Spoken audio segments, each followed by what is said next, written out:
Pro kontra fatwa haram mengenai Son Horeg terus mendapat perhatian khusus, baik bagi MUI, pelaku Son Horeg, dan masyarakat Indonesia itu sendiri. Lantas bagaimana bisa Son Horeg ini dilabeli haram oleh MUI? Son Horeg mendapat perhatian khusus oleh semua kalangan karena Majelis Ulama Indonesia, khususnya MUI Jawa Timur, melabelinya dengan fatwa haram. Tapi kenapa MUI sampai repot-repot melabeli Son Horeg ini dengan haram? Ya, MUI ingin melindungi masyarakat dengan maraknya fenomena Son Horeg ini.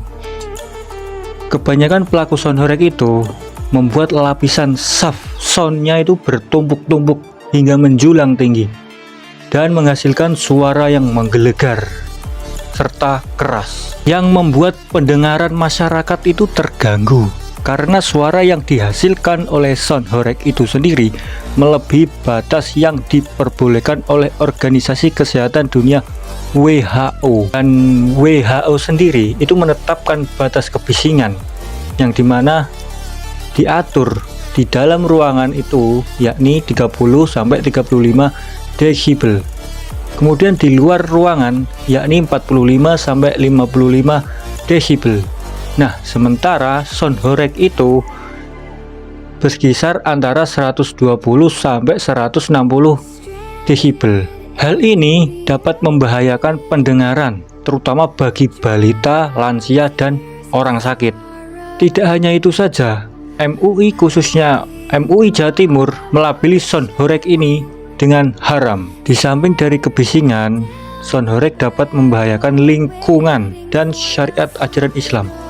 Mengingat kerasnya suara dan getaran dapat merusak infrastruktur bangunan seperti tembok, genteng kaca, dan lain-lain, apalagi di daerah padat penduduk. Dan tidak hanya itu saja, Son Horeg itu juga dapat menyebabkan gangguan ketertiban umum, polusi udara, bahkan kerusakan pada hewan.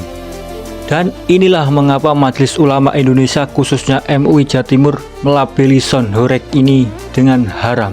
Karena ada sebab dan akibat dampak negatif yang ditimbulkan oleh Son Horeg itu sendiri. Nah, bagaimana pendapat pelaku Son Horeg ketika Son Horeg dapat label haram oleh MUI?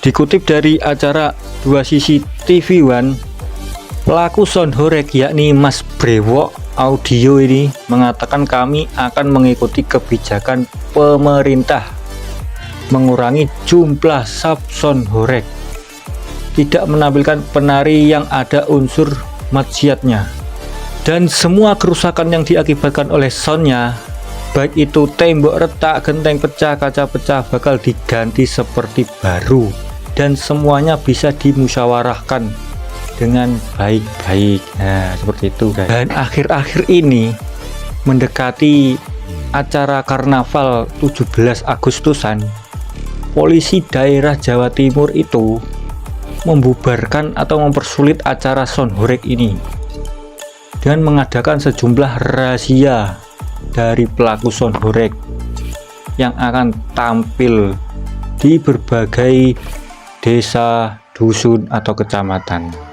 Jadi dirazia besar-besaran, tidak boleh tampil. Toh kalau tampil dia harus memenuhi syarat. Waduh, ketat sekali sekarang Son Horeg ini ya guys ya. Namun secara pandangan saya pribadi mengenai fatwa haram Son Horeg ini, fatwa ini itu salah sasaran dan kurang efisien serta menggantung. Terus kenapa saya bilang seperti itu? Karena di balik acara Son Horeg ini ada roda perekonomian kecil yang jalan dan berkembang. Masyarakat berjualan di sekitar jalur yang dilintasi Son Horeg ini. Dengan larangan Son Horeg ini, roda perekonomian warga sekitar itu pun lumpuh.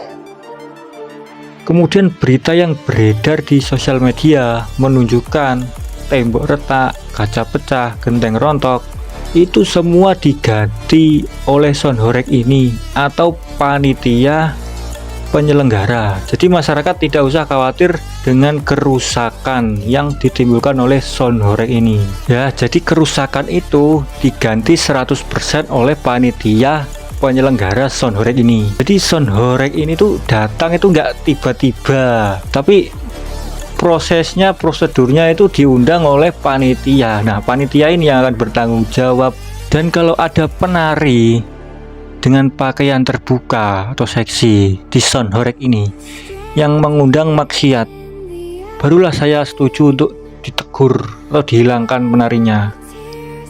Bukan Son Horegnya, tapi penari yang konotasinya negatif, ya, merusak moral bangsa ini, itu dihilangkan. Kemudian kerasnya Son Horeg ini itu bisa diatur dengan jumlah saf dan sonnya sesuai peraturan di daerah atau kabupaten masing-masing, dan itu bisa dibicarakan, ya, bisa dimusyawarahkan, bukan malah dilarang. Kan setiap daerah atau kabupaten itu kan peraturannya kan beda-beda. Dan saya berharap kepada seluruh pelaku Son Horeg yang ada di Indonesia untuk mematuhi peraturan yang berlaku di masing-masing wilayah, dan buat Son Horeg ini mendapat stigma baik dan positif, dan bisa dinikmati semua kalangan tanpa harus ada yang dirugikan. Jadi kita sama-sama menjaga nama baik Son Horeg ini supaya bisa diterima semua kalangan penikmat Son Horegnya. Jangan ada yang membuat konotasi negatif mengenai Son Horeg ini.